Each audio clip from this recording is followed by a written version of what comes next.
Hello caterpillars and butterflies. We're going to talk about the home learning for next week, and it's going to be all about dragons. So our story of the week is going to be When a Dragon Comes to Stay. For communication this week, we're going to collect together a box of treasure. So you'll need a box, any box will do, and the children collect things to go in their box. So it could be real treasure like coins, toy money, shiny things, or it could be a collection of things that are important to your child. After you've made your collection, you can sit down and sort through what they've put in and talk about why they've put that in, why it's important to them. If you do collect special things that your child likes, you could decorate the box and keep it, and it could be something that they could look back on in the future.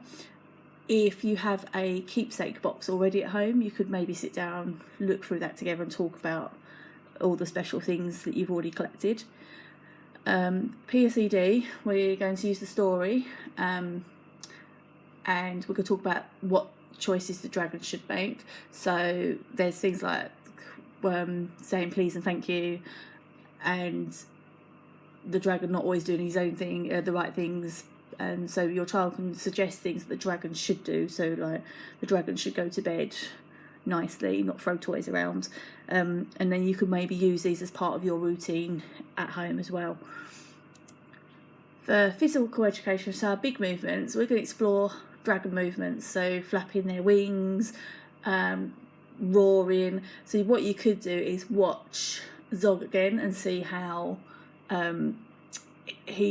how Zog moves when he learns these different things like breathing fire, flying. You could also use the link here, which is going to take you to some dragon themed yoga. So it's Cosmic Kids, and they tell a story while doing a yoga routine. And our other activity, which is the smaller movements, we're going to do some threading or lacing. So there is a template like this which you can cut out, punch some holes in, and then your child can have a bit of string to thread through those holes. If you don't have access to a printer, you can always make your own with just a piece of cardboard and some strings. Our expressive arts and designs, so our world part first is we're going to look at Dragon PowerPoint, which talks about dragons in stories, what they tend to do. So you can talk about what you would do if you ever met a dragon, like would you run away or would you want to keep it as a pet. And then we're going to make some stained glass castle windows. So you can do this by putting some cling film on a window, and the children can paint on the cling film. So and then once it's dry, you can take it off, but it creates quite a nice effect. If you haven't got paint at home, you can make it with flour, water and food colouring. If you've got tissue paper, you could also use that and stick that on, because that's also makes quite a nice effect on the stained glass.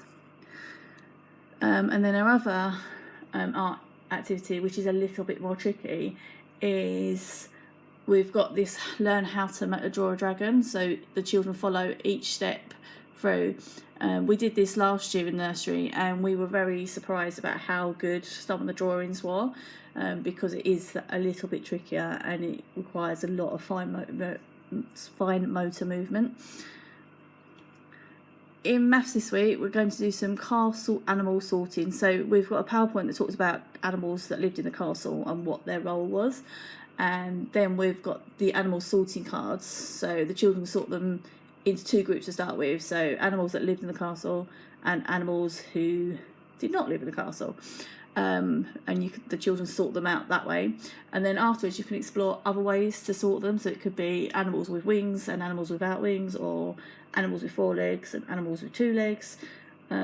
Just explore different ways and let your child see if they can come up with some ideas of how to sort them. And then for literacy and phonics, we're going to play a phonics game this week on the Phonics Play website. So at the moment they've got a free login for the home learning. We're going to play Super Smoothie, which looks at alliteration, or like this is a first sound game. So you have to choose a picture, and then you're given a selection of other pictures to make a smoothie, and you've got to choose the 3 pictures that start with the same sound as the original picture you chose.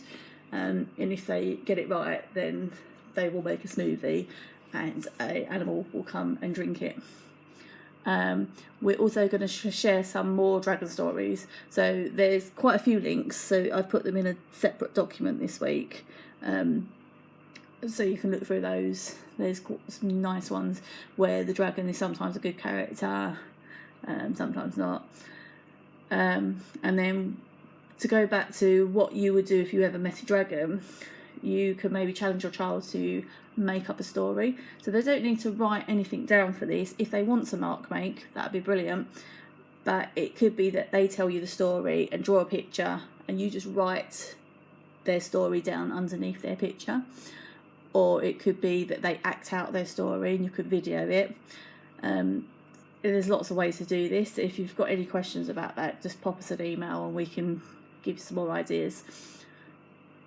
So if you do have any questions, obviously contact us on the nursery at perfectprimary.co.uk. You could also contact us through Tapestry, just put an observation on and we can reply to that if that's easier.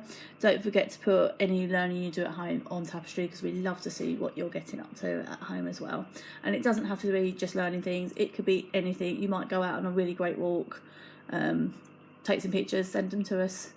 We don't mind, we love seeing what the children are doing. Have a good week and keep safe.